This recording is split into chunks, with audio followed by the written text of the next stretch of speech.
เมื่อกี้นี่ได้ยกบาลีขึ้นมาว่าธัมมังสุจริตังจรีซึ่งแปลเป็นบ้านเฮาว่า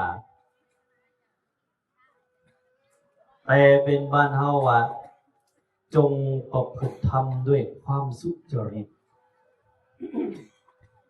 ธัมมังสุจริตังจรีจงประพฤติธรรมด้วยความสุจริตเอากันญาติโยมเฮานี่ถ้ามีคนมาถามว่าการปฏิบัติธรรมคือหยังเฮาสิตอบแนวใดลูกหลานจุเนนเฮาเอาการปฏิบัติธรรมคือหยังการปฏิบัติธรรมคือหยังเอาตัวญาติโยมเฮาการปฏิบัติธรรมนี่กว้างเด้การปฏิบัติธรรมนี่การปฏิบัติธรรมนี่มีอยู่หลายความหมายการเฮ็ดหน้าที่ของตนด้วยความสุจริตนี่ก็แม่นด้วยความสุจริตสื่อกงอันนี้ก็แม่นการประพฤติปฏิบัติธรรมการรักษาศาสนานี่การรักษาศาสนาก็แม่นการประพฤติปฏิบัติธรรมการขูดเกลาจิตใจตัวเองให้มีความสงบร่มเย็นก็แม่นการประพฤติปฏิบัติธรรมคือกันเดี๋ยวย่อลงมาอีก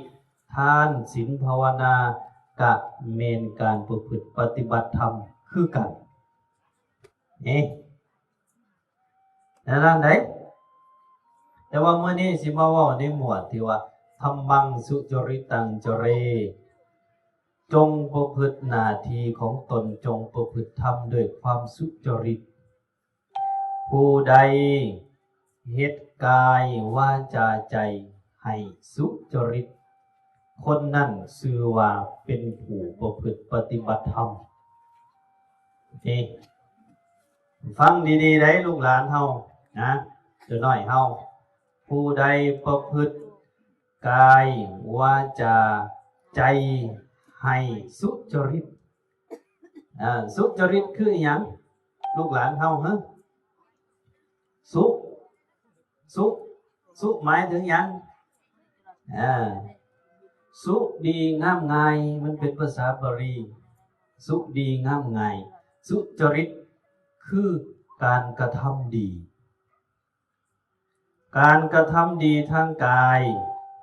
การกระทำดีทางวาจาการกระทำดีทางใจอันนั้นล่ะคือการประพฤติธรรมแห่งตัวเฮานี่แห่งสำคัญพวกลูกหลานจัวนินเฮานี่เฮ็ดสุจริตทางกายนั่นใดเฮาบ่ไปฆ่าบ่ไปเบียดเบียนเขานี่อันนี้แหละคือสุจริตศีลเฮานี่แห่งเต็กศีลเฮานี่แห่งเต็กแห่งสำคัญลูกหลานจัวนินเฮานี่อันนั้นล่ะจังว่านี่ถ้าเฮาได้เฮ็ดกายวาจาใจให้สุจริตให้มันดีมันงามอันนี้ชื่อว่าเฮาเป็นผู้ประพฤติปฏิบัติธรรมนี่ถ้าเฮาเฮ็ดกายวาจาใจเป็นทุจริตก็บ่ชื่อว่าเฮาประพฤติปฏิบัติธรรมเอามาวัดดีปานใดก็ตามออกตนญาติโยมแต่ว่าก็ยังเป็นผู้มักฆ่ายังเป็นผู้มักด่ายังเป็นผู้มักลักมักขโมยนี่ก็บ่ชื่อว่าเป็นผู้ปฏิบัติธรรมได้ลูกหลานเฮาคือกันแหละลูกหลานนักเรียนเฮาคือกันลูกหลานนักเรียนก็คือกันไปอยู่โรงเรียนแต่บ่เข้าห้องก็บ่ชื่อว่าเป็นนักเรียนนี่ไปอยู่โรงเรียน แต่ว่าหังบ่เรียนหนังสือก็บ่ชื่อว่านักเรียนเป็นแต่พวกไก่โรงเรียนเนาะ ไก่โรงเรียนบ่เข้าออก นี่การประพฤติปฏิบัติธรรมจึงมีความหมายกว้างกว้างญาติโยมนี่เพราะฉะนั้นนี้ในมุมมองของพุทธศาสนานี่เพิ่นว่าผู้ใดเฮ็ดตนให้มีสุจริตธรรมคนนั้นแหละชื่อว่าเป็นผู้ประพฤติปฏิบัติธรรมอันนี้ตัวนี้สำคัญในตัวนี้ของตนญาติโยมเฮาการประพฤติปฏิบัติธรรมอันเกี่ยวเนื่องอยู่กับประพฤติปฏิบัติให้สุจริตเฮาที่มาวัดมาวานี่ของตนญาติโยมเฮาส่วนหลายถ้าถามว่าเฮาอยากได้หยังนี่นะพวกพ่อพวกแม่เฮาเอาลูกหลานเฮาบ่ได้ลูกหลานจุเด็กจุน้อยนี่เอาเฮาอยากได้หยังเฮาจึงมาบวชเนาะบุญเห็นว่าอยากได้บุญไม่ออกได้เอามาให้ทานมาจำศีลภาวนาเฮาอยากได้หยังเฮาอยากได้บุญเห็นบ่แต่ว่าจักมันเป็นโตจังได๋บุญน่ะจักมันเป็นโตแนวใดนี่ส่วนหลายเฮาตอบไปแต่ละหม่องซาสิถามเดี๋ยวตนญาติโยมไม่ออกก็ออกพระเจ้าว่าวัดมาว่าอยากได้หยังอยากได้บุญเท่านั้น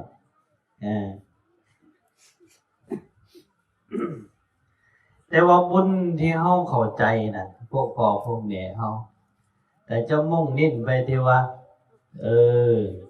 ความเป็นผู้มีสุขภาพแข็งแรงบ่เจ็บบ่ไข้หาอยู่หากินสะดวกสบายตายแล้วก็ไปเกิดในสวรรค์แม่นบ่แม่นบ่พวกพ่อพวกแม่เฮานี่บุญเท่านะสำนั้นแหละตายแล้วก็ไปเกิดในสวรรค์หรือกลับมาเป็นมนุษย์ก็ให้เป็นผู้มีอายุยืนบ่เจ็บบ่ไข้อาจจะเจ็บสุขไข้เด้อเห็นบ่เฮามักได้ยินนี่เฮาเข้าใจบุญนะแต่ว่ามันมีบุญหนึ่งของตนญาติโยมที่พระพุทธเจ้าเฮาเพิ่นอยากให้พวกเฮานี่ประพฤติปฏิบัติให้ถึงโดยเฉพาะพุทธบริษัทผู้ที่ภาคเพียรผู้ที่เห็นภัยในวัฏสงสารบุญในทางพุทธศาสนาเนี่ยมันจะมีอยู่2บุญใหญ่ๆของตนญาติโยมเฮาบุญตัวหนึ่งบุญที่เนื่องด้วยวัฏสงสารบุญที่เนื่องด้วยภพชาติบุญอันเนื่องอยู่กับวัฏสงสารอันนี้อย่างเช่นว่าเฮาให้ทานเฮารักษาศีลเฮาเจริญภาวนาเฮาปรารถนาความเกิดเป็นเทวดาเฮาปรารถนาความเกิดเป็นเศรษฐีเฮาปรารถนาความเกิดเป็นพระเจ้าจักรพรรดิจังซี่เฮาปรารถนาลาภสักการะชื่อเสียงเฮามักได้ยินเกิดไปพบใดก็ขอให้มีโภคทรัพย์มีอายุยืนบ่เจ็บบ่ไข้เนี่ยพระพุทธเจ้าว่าเป็นบุญที่ยังวนเวียนอยู่ในวัฏสงสารแต่มีอีกบุญอันหนึ่งของตนญาติโยมเป็นบุญที่อยู่เหนือวัฏสงสารเป็นบุญที่แหกออกจากวัฏสงสารคือบุญที่บ่ได้เวียนว่ายตายเกิดคือบุญที่เบิดภพเบิดชาตินี่และคนส่วนหน่อยเฮาพุทธบริษัทบ่ค่อยปรารถนาปานใดตัวนี้นะไปหาถามบังโลดพี่น้องถ้าเฮา เอ้ยอยากไปอยู่บ่นิพพานเอาถามพ่อแม่เฮาก็ได้นี่อยากไปอยู่บ่พระนิพพานถ้าเฮานี่สิตอบว่าอยากไปแม่นบ่แต่ถ้าว่านิพพานมันบ่มีเหล่าเด้สมมุติว่ามันบ่มีเหล้าบ่มีลำวงบ่มีเบียร์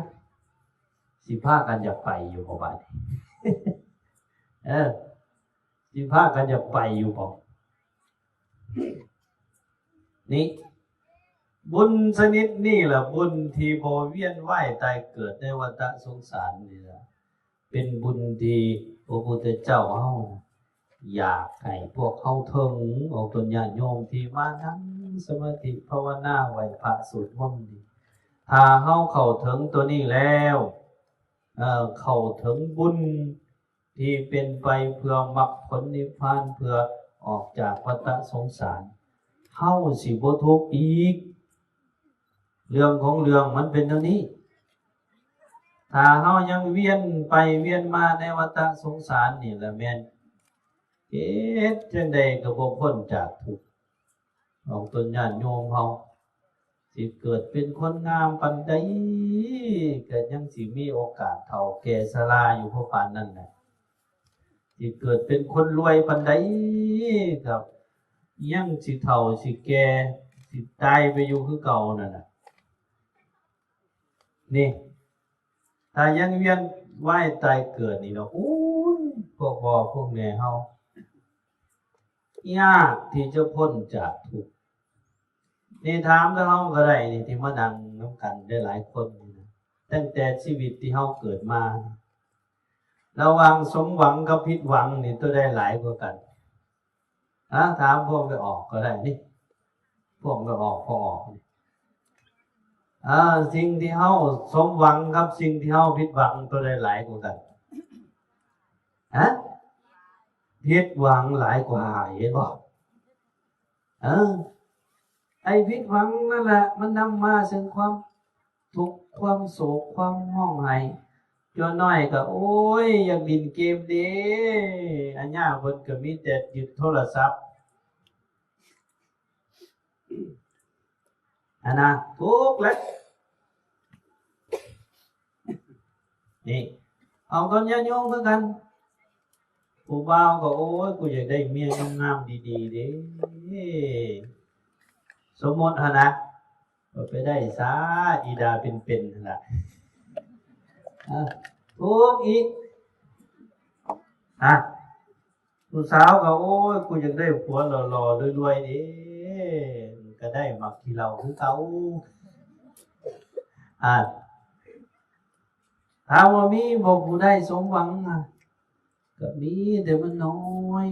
ในชีวิตเฮาพระพุทธเจ้าเพิ่นแนมเห็นตัวนี้แล้วเพิ่นญาติโยมเพิ่นจึงแนะนำพวกเฮานี่ให้ประพฤติปฏิบัติให้สูงขึ้นในการสร้างนำทำบุญถ้าเฮายังเวียนว่ายตายเกิดอยู่ในวัฏสงสารก็สร้างนี่แต่ว่าก็บ่พึงปฏิบัติไปผู้ใดนั่นของตนญาติโยมเฮาผู้ใดไปอ่านในพุทธประวัติพระพุทธเจ้าเฮาเพิ่นตรัสรู้ปุ๊บเพิ่นนั่งอยู่ในต้นโพน่ะเพิ่นบ่ได้คิดแนวอื่นนะไอ้สิ่งที่เพิ่นคิดเพิ่นพิจารณาเพิ่นไขควรหินตองเพิ่นคิดเกี่ยวกับความเกิดความแก่ความเจ็บความตายนี่เด้อีหยังน้อผูกมัดจิตใจเฮาอีหยังน้อผูกมัดชีวิตจิตใจของสรรพสัตว์บ่ให้อยากออกจากกามเพิ่นพิจารณานี่เด้พิจารณาเลิกเขาจริงเห็นผู้ใดไปอ่านมันก็จะเห็นโอ้ย้อนอวิชชานี่เองอวิชชาปัจจยาสังขาราสังขาระปัจจยาวิญญาณังวิญญาณปัจจยาเนสรายตนะไล่ไปจนหอดคนแหละ สาติปัจจยาชรามรณังโสกะปริเทวะทุกขโทมนัสสะเพิ่นไล่ไปนะเพิ่นพิจารณาเห็นสิ่งเหล่านี้โอ้ย้อนอวิชชาความบ่รู้ความบ่เข้าใจกับความจริงแห่งชีวิตพวกเขาจึงพากัน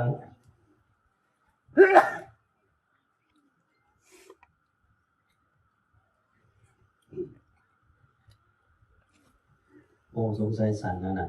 สันนำตนะเปิด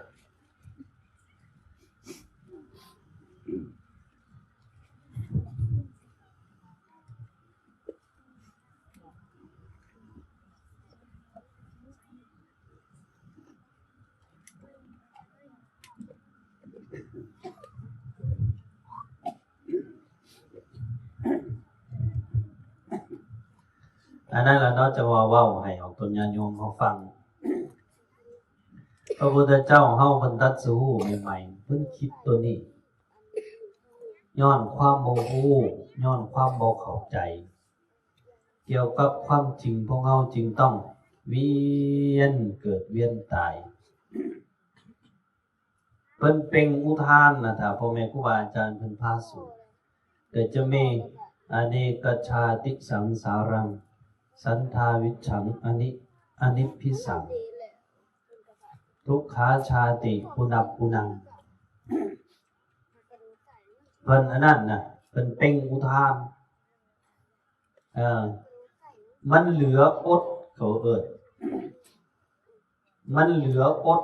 ที่แนมเห็นความจริงของชีวิตเหลืออดก็เลยเป้งออกมาเป็นวาจาเป็นคำว่าเมื่อเฮายังบ่พบญาณคำว่าญาณในหม่องนี้ก็คือความรู้ความเข้าใจนั่นแหละเมื่อเฮายังบ่พบญาณเมื่อเฮายังบ่เข้าใจเมื่อเฮายังบ่รู้เฮาจึงแล่นท่องเที่ยวอยู่ในวัฏสงสารเป็นอเนกชาติตายแล้วเกิดเกิดแล้วตายนะคนญาติโยมตายแล้วเกิดเกิดแล้วตายตายแล้วเกิดเกิดแล้วตายนับชาตินับเทื่อบ่ได้การเกิดทุกเทื่อเป็นทุกเทื่อเป็นอุทานออกมาบ่แม่นแต่ผู้เฒ่าได้ทุกข์ได้เด็กๆเล็กน้อยก็ทุกข์คือกันลูกหลานจุน้อยนี่ก็ทุกข์คือกันจุน้อยก็ถ้าอยู่นำกันหลายๆคนก็สิตีกันจุน้อยนะอยู่วัดออกมาน่ะเนาะโอ้ยตีกันอยู่ตลอดตีกันแล้วก็มาฟ้องเฮ้ยจุนั้นด่าแม่เขาน้อยจุนั้นโอ้ยจุนั้นมันเป้าใส่เขาน้อยเด้นี่ทุกข์เลยแน่นบ่เฮ้ยล่ะทุกข์เฮาอย่าซิกเด้อล่ะเด้อทุกข์เนี่ยเพราะฉะนั้นเนี่ยตนญาติโยมเฮาต้องประพฤติปฏิบัติธรรมให้เฮาเข้าใจบุญน่ะให้มีอยู่2ระดับหนึ่งบุญที่ยังวนเวียนอยู่ในวัฏสงสารบุญตัวนี้ก็อย่าประมาทเด้พวกแม่เฮาบุญที่ยังวนเวียนอยู่ในวัฏสงสารอินทรีย์เฮายังบ่แก่กล้าอินทรีย์เฮายังบ่นักแน่นก็อาศัยบุญตัวนี้ล่ะเป็นเครื่องหล่อเลี้ยงชีวิตในวัฏสงสารเป็นทุนเป็นห้อนพอบรรเทาชีวิตเฮาบ่ให้ทุกข์ให้ยากเกินไปนี่ในทางพุทธศาสนาเนี่ยออกตนญาติโยมอาตมาสิว่าวันหนึ่งให้ฟังข้อได้เปรียบของการมาประพฤติปฏิบัติธรรมผู้ใดมักใส่บาตรมักให้ทานมักมาจำศีลภาวนาอยู่แบบนี้มันมีข้อได้เปรียบอันหนึ่งเวลาตายไปเฮาไปเกิดในสวรรค์นี่ฟังดีๆเด้เฮาไปเกิดในสวรรค์ไปเกิดในสวรรค์ล่ะ เฮาจะจื้อได้จื้อได้ว่าบุญใดเหตุปัจจัยใดที่เฮ็ดให้เฮาได้มาเกิดในสวรรค์สั้นนี้พวกเทวดาเขาจะมีตาทิพย์มีหูทิพย์เนมลิงลงมาว่าในสมัยตัวเองเป็นมนุษย์หันเคยทำบุญอีหยังไว้นี่ยังผู้ใดไปอ่านเบิ่งในมาลัยหมื่นมาลัยแสนในงานบุญเทศพระเวทนะพอมาไล่ไปถามอันนั้นเทวดาแต่ละตนเทวดาตนนี้คือมีบริวารหลายแท้มีบริวารเป็นห้อยเจ้าไปเฮ็ดบุญอีหยังมาเทวดาเขามีญาณนะเขามีญาณยังหู้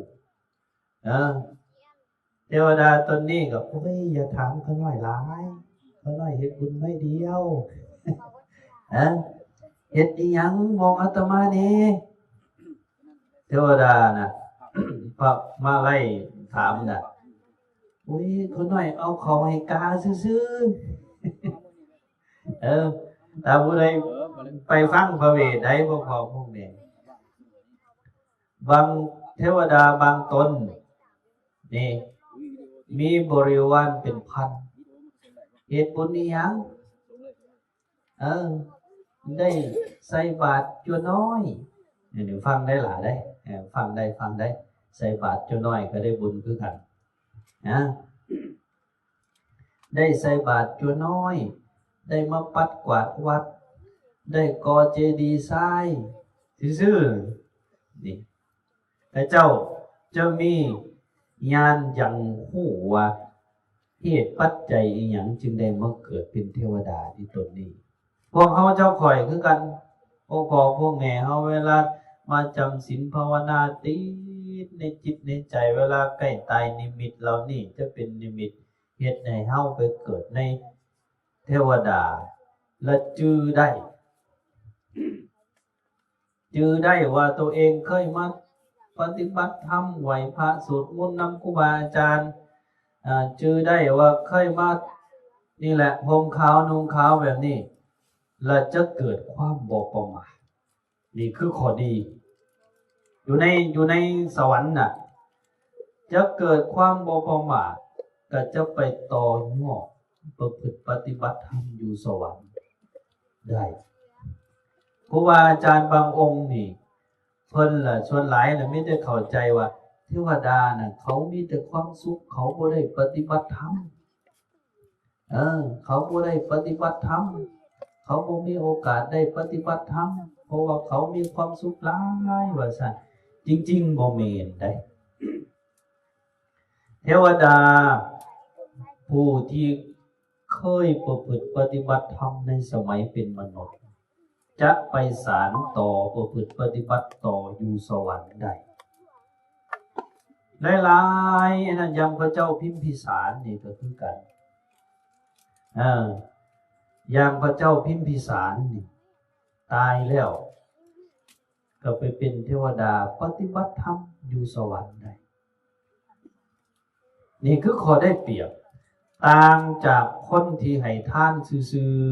ๆคนที่บ่ได้มานั่งสมาธิภาวนาน่ะเวลาไปเกิดในสวรรค์แล้วจะเพลินหลงไหลอยู่กับทิพย์สมบัติทั้งหลายก็เฮ็ดให้ตนเองประมาทนี่แต่ว่าพวกเฮานี่ถือว่าได้เปรียบหมู่ในการมาประพฤติปฏิบัติของตนญาติโยมอย่างที่อาตมาได้ว่าเมื่อกี้นี่แหละสามารถไปประพฤติปฏิบัติต่ออยู่สวรรค์ได้นี่ต่างจากอันนั้นได้ต่างจากคนที่ให้ทานซื่อๆแล้วเราไปเกิดในสวรรค์ส่วนใหญ่มักเป็นผู้ประมาทนี่เหมือนกับสุปฏิทธิตเทพบุตรที่ผู้ใดไปอ่านเบิ่งในอันนั้นสู่เทือนนี่เด้อุณหสวิสัยน่ะพ่อแม่ครูบาอาจารย์เฮาถ้าขึ้นเทือนขึ้นซ่านมันก็เคยนั่นสูตรต่ออายุสูตรนั่นสุปฏิทธิตเทพบุตรน่ะ ไปเกิดในสวรรค์ย้อนผลทานของตนเองไปเกิดแล้วเราเพลิดเพลินอยู่กับทิพย์สมบัติเวลาใกล้สิตายเป็นเท่าใดห้อนเดือดเนื้อห้อนใจเทวดาเขาบ่ตายคือเฮาได้ลูกหลานลูกหลานพวกเฮานี่ตายได้เห็นเท่าใดเอาตัวน้อยเฮาตายได้เห็นเท่าใดตายเอาไปเผายังมีโตโคลอยู่แม่นบ่นั่นแหละจะว่าน่ะตายแล้วก็ยังแต่ว่าเขาตายบ่คือเฮาตายละหายไปเลยตายละหายไปเลยพวกเทวดาก่อนที่จะตายนี่พวกเทวดามันจะมีแนวมาส่งสัญญาณบอกอย่างเช่นผ่านุ่งนี่ฮ้อนนุ่งบ่ม่วนนะคือกันกับยกคู่จวนนิ่มที่อยากซิกนั่นน่ะนุ่งผ้ากับบ่ม่วนผ้าฮ้อนก็สิคล้ายๆกับอันนั้นบ่จักเทวดาบ่จักนี่ดอกไม้นะที่เศร้าหมอกดอกไม้ของพระเจ้าที่พระเจ้าเอามาประดับประดานะที่เศร้าหมอกบอนอยู่บอนนอนเก่าฮ้อนผิวพรรณเริ่มเศร้าตัวนี้นะนี่และที่เห็นนักที่เจ้าบ่งบอกว่าเทวดาผู้นี้ใกล้จะเบิดบุญแล้วก็คือมีเหือในขี้แห้งมีเหือซื่อๆนั่นสิเบิดบุญพวกเขานี่มีเหือไหลบันไดเลยพวกเขานี่นะว่ายำฮ้อนนี่เหือไหลไขย่อยนี่นะพวกเทวดาที่เกิดขึ้นย้อนได้ให้ทานซื่อๆมักประมาทแต่พวกเทวดาที่เคยรักษาศีลเคยนั่งสมาธิภาวนาจะบ่ค่อยประมาทหลายได้พวกพ่อพวกแม่เฮาพระเจ้าพิมพิสารนี่ก็องค์หนึ่งท้าวสักกะเทวราชนี่ก็องค์หนึ่งที่ได้ประพฤติปฏิบัติธรรมอยู่ในสวรรค์นี่เพราะฉะนั้นนี่พวกเฮานี่พวกพ่อพวกแม่เฮาให้พากันประพฤติปฏิบัติกันอยู่จังซี่เลยยามเฮาล้มหายใจจากไปเกิดในสวรรค์เฮาก็จะเป็นผู้ประพฤติปฏิบัติธรรมต่อบ่ต้องเวียนมาเกิดในโลกมนุษย์ให้มันทุกข์มันยากอีกในมนุษย์นี่ยากได้ในมนุษย์นี่ถึงสิรวยมีรวยปานใดก็ตามก็ยังเจ็บท้องยังปวดแข้งปวดขาอยู่เพราะบ้านนั่นแหละแต่ว่าไปเป็นเทวดาแล้วสบายดีตัวนี้อันนี้เราจะว่าเรื่องบุญให้พวกพ่อพวกแม่เอาฟังมันจะมีอยู่2ระดับบุญอันหนึ่งคือบุญที่วนเวียนอยู่ในวัฏสงสารนี่แต่ว่าก็อย่าประมาทบุญตัวที่2ก็บุญที่เป็นไปเพื่อการออกจากวัฏสงสารตัวนี้ถ้าผู้ใดเฮ็ดถึงเฮ็ดฮอดแห้งดีเดี๋ยวนี้แห้งดีพระพุทธเจ้าเพิ่นเปรียบวัฏสงสารนี่คือกันกับคุกใหญ่ของตนญาติโยมครูบาอาจารย์เฮาคือกันกับคุกใหญ่ขังจิตขังวิญญาณนี่บ่ให้ออกบ่ให้หนีให้เวียนไปเวียนมาอยู่ในนี่แหละคุกของเมืองมนุษย์นี่นะยังน้อยๆออกตนญาติโยมเฮาแต่คุกที่เป็นวัฏสงสารนี่ใหญ่หลีหรอสัตว์บางสัตว์ก็เพลิดเพลินอยู่ในวัฏสงสารนี่โดยเฉพาะพวกเทวดามนุษย์บางหมู่บางเหล่าสัตว์บางสัตว์ก็ทุกข์ทนทรมานอยู่กับวัฏสงสารอยู่ในคุกนี่ยังพวกไปเกิดในอบายเป็นสัตว์นรกเป็นผีนี่ สัตว์บางสัตว์ก็ตีกันฆ่ากันจองกรรมจองเวรกันในวัฏสงสารนี้พระพุทธเจ้าเพิ่นจึงว่าเป็นคุกใหญ่ในวัฏสงสารนี้จึงเป็นเรื่องที่บ่น่ามวนจึงเป็นเรื่องที่บ่น่าอยู่ถ้าผู้ใดประพฤติปฏิบัติเพื่อที่จะแหกออกจากคุกนี้เพื่อที่จะออกจากคุกนี้ได้และดีที่สุดนี่เราพระอรหันต์พระพุทธเจ้าทั้งหลายก็ล้วนแล้วแต่ประพฤติปฏิบัติแหกออกจากกรงอันนี้แหกออกจากคุกอันนี้บุญตัวนี้นะนี่ถ้าเราประพฤติปฏิบัติบุญตัวนี้ได้ก็ถือว่าดีที่สุดแล้วเราจะปฏิบัติได้บัดนี้ออกตนญาติโยมเพื่อให้ได้บุญตัวนี้เพื่อให้ได้บุญที่สิเฮ็ดให้เฮานี่ออกจากวัฏสงสารเราจะประพฤติปฏิบัติเท่าใดนี่ก็คือให้พากันเฮ็ดตัวเองนั้นให้สุจริตที่ได้เว้าเบื้องต้นน่ะธัมมังสุจริตังประพฤติปฏิบัติตนให้สุจริตมีความซื่อกงมีความซื่อกงมีความบริสุทธิ์ด้วยกายวาจาใจนี่กายก็เป็นผู้บ่ฆ่าบ่เบียดเบียนเป็นผู้บ่ลัก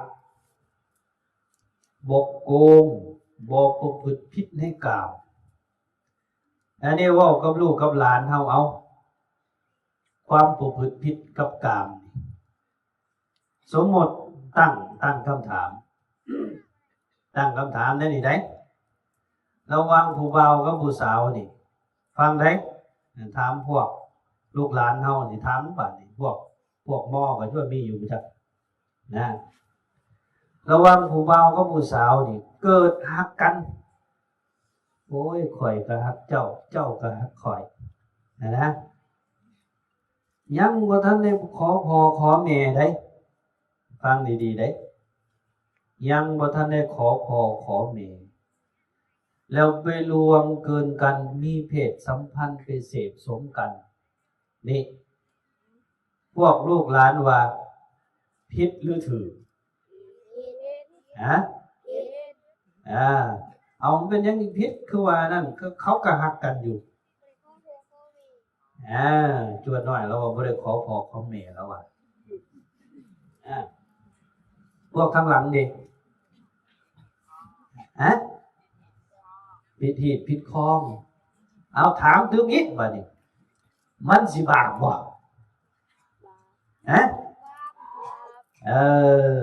ดิในทางพุทธศาสนานะ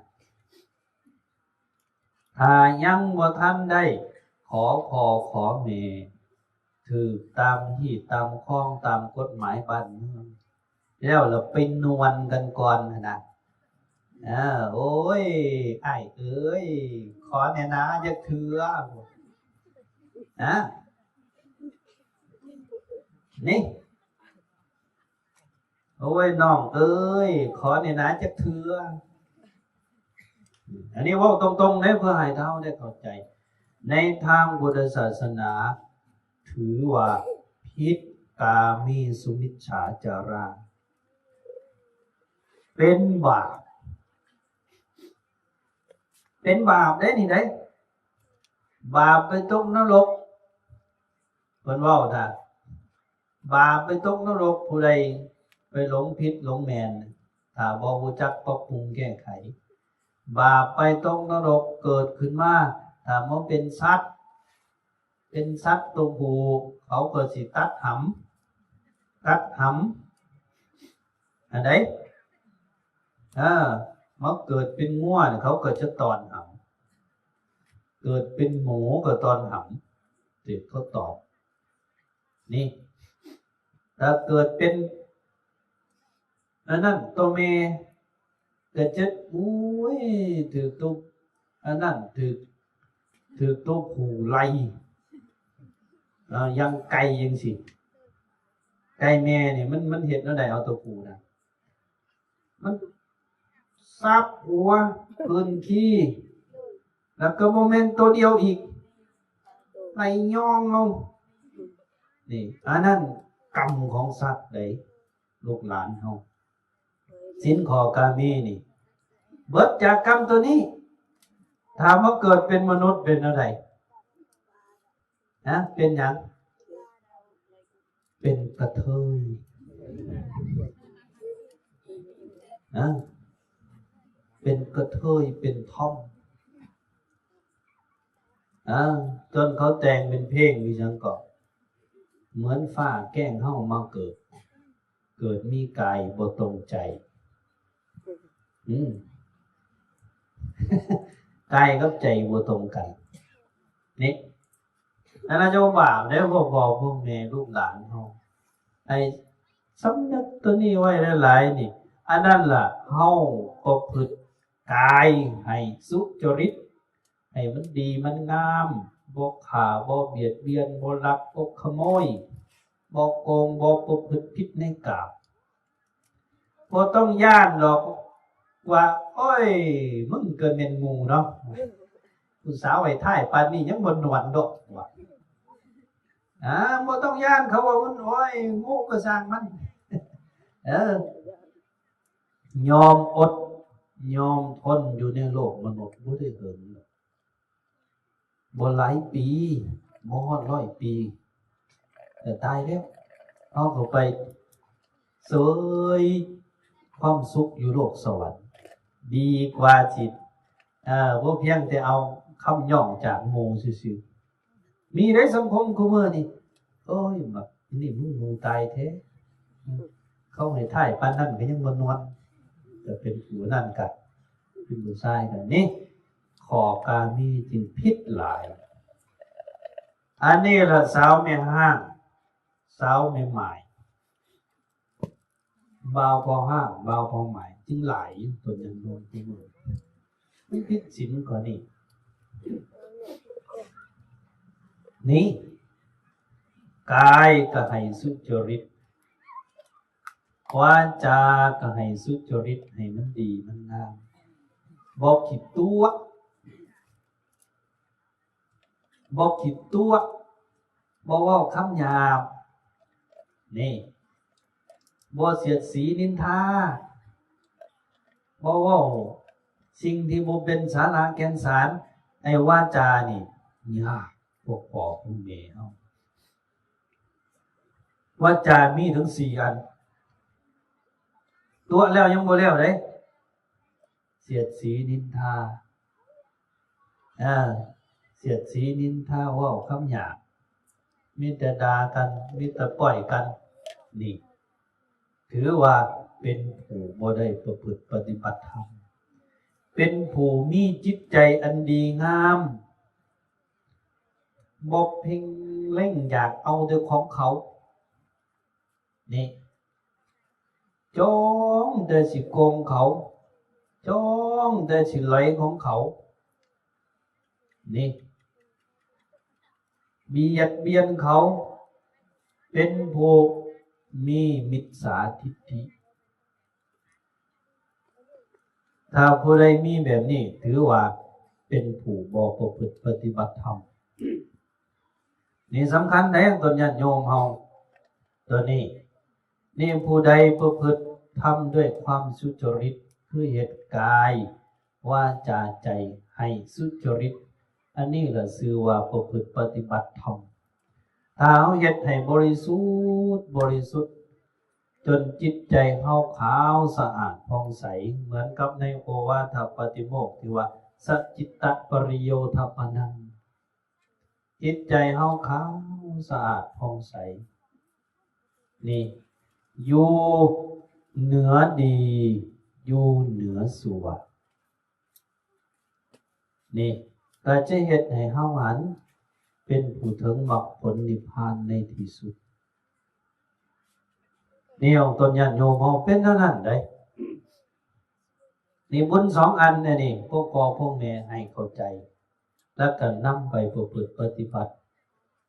บุญที่วนเวียนอยู่ในวัฏสงสารก็อย่าพากันประมาท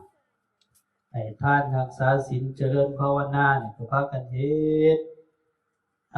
บุญที่เป็นไปเพื่อมรรคผลนิพพาน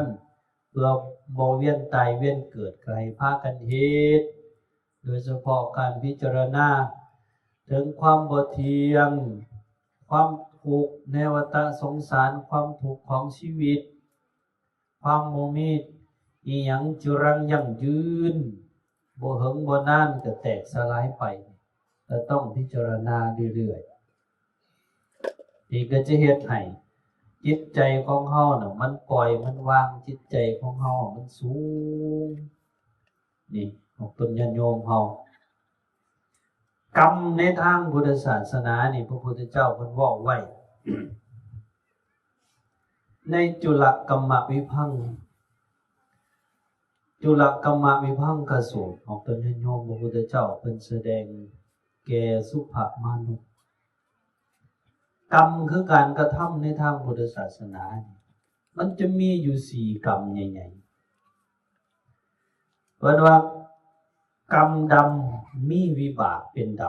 ำและนี่คือกรรมทำผิดกรรมขาวมีวิบากเป็นขาวนี่อันนี้คือกรรมตัวที่สอง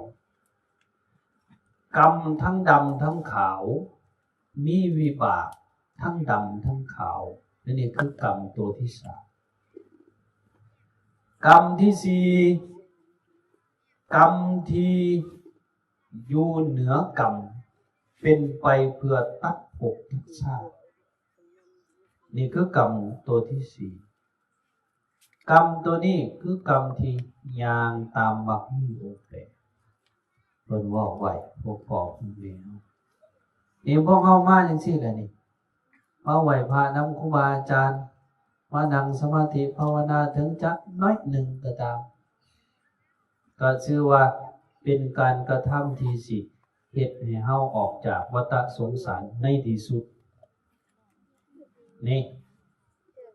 สำคัญได้ตัวนี้ได้มันมีเรื่องหนึ่งเนาะที่เราให้เฮาฟังนอกจากเรื่องหนึ่งอยู่ในปัพพโตปมสูตรอยู่ในนั้นสังยุตตนิกายสักขาทวักนี่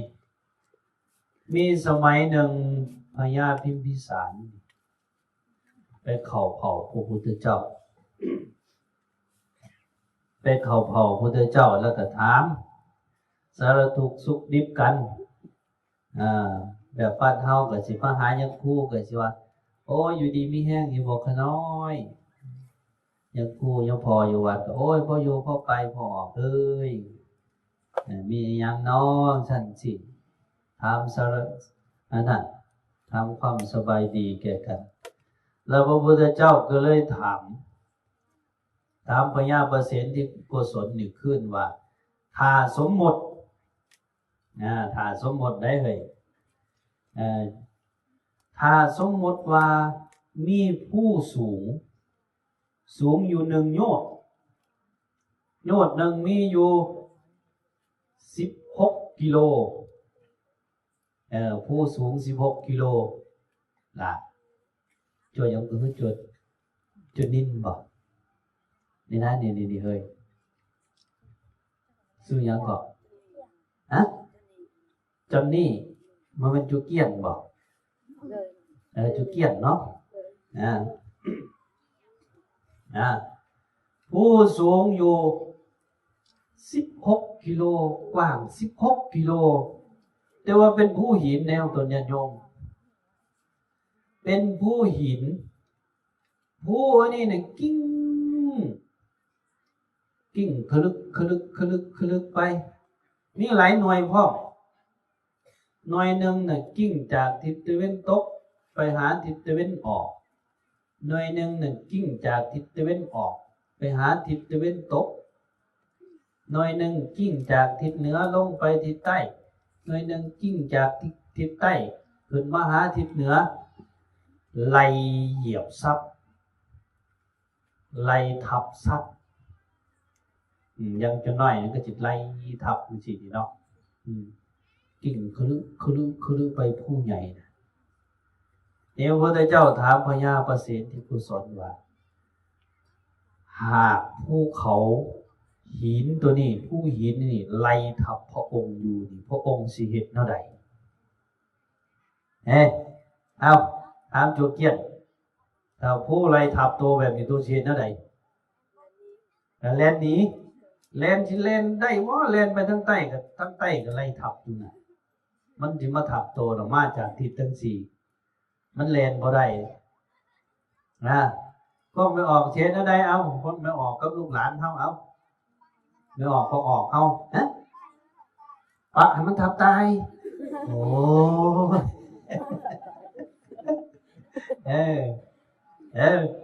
จนน้อยว่าปะไอ้มันทับตาย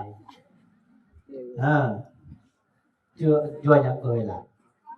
จะกัดเราก็มีนั่นแหละเรามีไอเดียดีเลยพระมันทับตายเอาไม่ออกเด้เอาเฮาสิเฮ็ดแนวใด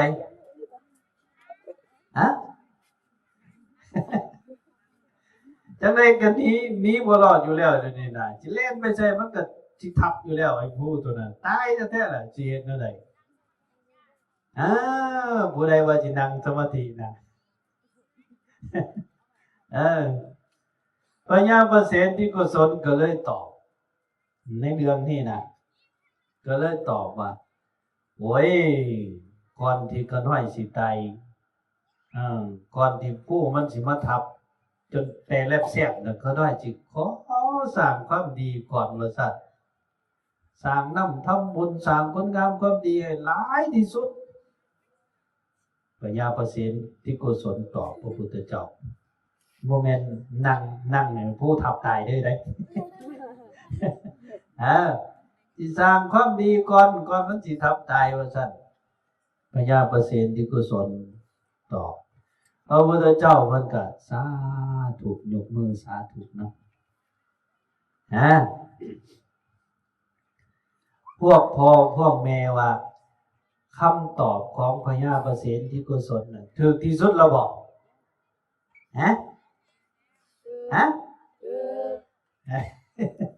เอาพวกพ่อเดี๋ยวเอาพวกพ่อพวกแม่เฮาคำตอบของพญาประสิทธิกุศลถูกคักแล้วบ่ถูกคักแล้วบ่บางคนก็บ่มั่นใจบางคนถูกคักแล้วนี่พระพุทธเจ้าเพิ่นบอกว่าสาธุมหาบพิตรการกระทำของมหาบพิตรน่ะถูกแล้วแต่ละบาดนี้คำตอบของพระพุทธเจ้าฟังได้บัดแต่บุคคลใดเห็นภัยในวัฏสงสารเห็นโทษของความเกิดความแก่ความเจ็บความตายเห็นภัยคือพญามัจจุราชที่จะมาทับจะมากลืนกินเฮาอยู่เฉพาะหน้าบุคคลเหล่านั้นจะเป็นผู้หีบค่ายเนื้อคำตอบของพระพุทธเจ้าจะหีบค่ายเนื้อคือหยังเนื้อที่ผูกมัดจิตใจเฮาน่ะเนื้อคือหยังเนื้อคือกามเนื้อคือกามคือรูปเสียงกลิ่นรสโผฏฐัพพะเป็นหยังพระพุทธเจ้าเพิ่นจึงนั้นเพิ่นจึงเว้าตัวนี้ออกมาตัวญาติโยมเพราะว่าคำตอบของพญาประสิทธิกุศลมันยังเป็นบุญที่เกี่ยวเนื่องด้วยวัฏสงสารสร้างความดีให้หลายที่สุดก่อนสิตายก็บ่แม่นว่าบ่ดีได้ดีพระพุทธเจ้าก็สาธุแต่คำตอบของพระพุทธเจ้ามันสูงกว่าคือให้หีบค่ายเนื้อคือเครื่องผูกมัดจิตใจเฮานะนี่ก่อนที่เขาจะตายอย่างที่ให้หีบละซาดินเกมจะหน่อยครับ หีบรักษากินข้าวแลงนะนี่หีบรักษาเออเฮ็ดแนวมันบ่ดีออกต้นญาติโยมก็หีบรักษาเครื่องผูกมัดจิตใจของตนที่เฮ็ดให้เฮาของเกี่ยวเฮือนชานบ้านซองบ่แม่นปากบ่แม่นถิ่มเด้แต่ว่าวางจิตวางใจของเฮานั้นให้มีโอกาสได้เจริญสมาธิภาวนาอันนี้ล่ะคือการคลายเหงื่ออันนี้ล่ะคือการสลัดออกเป็นบุญที่เป็นไปเพื่อออกจากวัฏสงสารนี่ลูกหลานคือกันลูกหลานก็ก่อนที่สิเฒ่าสิแก่ก่อนที่สิตายน่ะรีบเรียนซักหนังสือรีบเรียนซักรีบรักซักเกมรีบรักซักฟอดก่อนที่ปอดสิเบิดนะนี่มันเป็นอะไรเนี่ยอันนี้คือคำตอบของพุทธเจ้าคำตอบของพุทธเจ้านี่บุญที่เป็นไปในวัฏสงสารก็อย่าพากันประมาทก็เฮ็ดตามกำลังเราแต่ว่าบุญที่เป็นไปเพื่อมรรคผลนิพพานก็ให้พากันค้นขวายคือเก่าแล้วก็ตั้งใจพอกพวกพ่อพวกแม่เฮานี่ยันที่ได้เว้าเมื่อกี้นี่ว่าวัฏสงสารมันเป็นคุกใหญ่ในคุกนี่บ่ได้เป็นตะม่วนได้พวกพ่อพวกแม่เฮาบางคนก็สิคิดว่าโอ้ยบ่ม่วนจังได๋อยู่กับลูกกับผัวกับเมียกับเพื่อนกับชานบ่ได้อิสระเสรีได้คือกันกับผู้บ่าวผู้สาวนี่อันนี้เนาะตอนทวิตจีบกันเฮ็ดอะไรเจ้าเกียรติก็เจ้าจีบกันก็เจ้าเฮ็ดจังได๋ผู้บ่าวผู้สาวหรือลูกหลานเฮาโทรศัพท์โทรแล้วโทรอีกอุ้ยอาตมาสังเกตเห็นซุปเปอร์อันนั้นดอกซุปเปอร์ก่อนๆดอกซุปเปอร์รถขับรถอยู่วัดน่ะว้ายตายแท้ๆเด้อนี่ล่ะสิไปสิได้ก็โทรแล้วโทรแล้วโทรอีกอยู่จังซั่นแหละผู้เป็นผัวเป็นเมียเห็นเต็กบาดนี่บ่ได้ง่ายได้บ่ได้อิสระเสรีได้คือจั่วคืนนี้นี่สบายผู้ใดประพฤติเพศพรหมจรรย์ยามนอนชายนอนเดียวบ่ได้สนภายตื่นเช้ามาก็ไปบิณฑบาตแม่นบ่จุเกียรติสบายแม่นบ่ได้เอาใจผู้ใดอิสระเสรีนี่ในวัฏสงสารนี่โอ้มันบ่ได้แม่นเป็นเรื่องม่วนพระพุทธเจ้าเพิ่นจึงออกมาบวชมาถือเพศพรหมจรรย์นี่เพื่อที่จะคลายเหงื่อออกนี่ผู้ใดคลายได้หลายบันไดคลายรูปคลายเสียงคลายกลิ่นคลายโผฏฐัพพะบ่มีเครื่องผูกมัดจิตใจก็สบายผู้ใดมีแต่เครื่องผูกเครื่องมัดจิตใจก็ลำบากนี่บุญแบบนี้ล่ะพวกพ่อพวกแม่เฮาให้พากันประพฤติปฏิบัติหลายๆสิเฮ็ดให้เฮาอยู่ในโลกอยู่ในสังคมด้วยความสุขนี่คนสิรวยปานใดก็ตามของตนญาติโยมถ้ายังบ่ทันคลายเหงื่อได้มีแต่เครื่องผูกมัดจิตใจมีแต่แนวห่วงบ่ได้มีความสุขปานใดเลยนี่พระพุทธเจ้าเพิ่นลิงเห็นตัวนี้ล่ะพวกพ่อพวกแม่เฮานี่แต่ว่าทั้งหลายทั้งปวง กะให้พวกเขาน่ะพากันเฮ็ดตนให้สุจริตเฮ็ดตนให้สุจริตเฮ็ดให้กายบริสุทธิ์วาจาบริสุทธิ์มโนบริสุทธิ์อันนี้แหละชื่อว่าประพฤติปฏิบัติธรรมได้คลายเหงื่อฝึกคลายเหงื่อฝึกคลายเครื่องผูกมัดจิตใจเฮาลงเรื่อยๆก็จะอยู่มีความสุขในโลกในสังคมมีผัวมีเมียมีลูกมีหลานก็สิบ่ทุกข์ปานใดอันนี้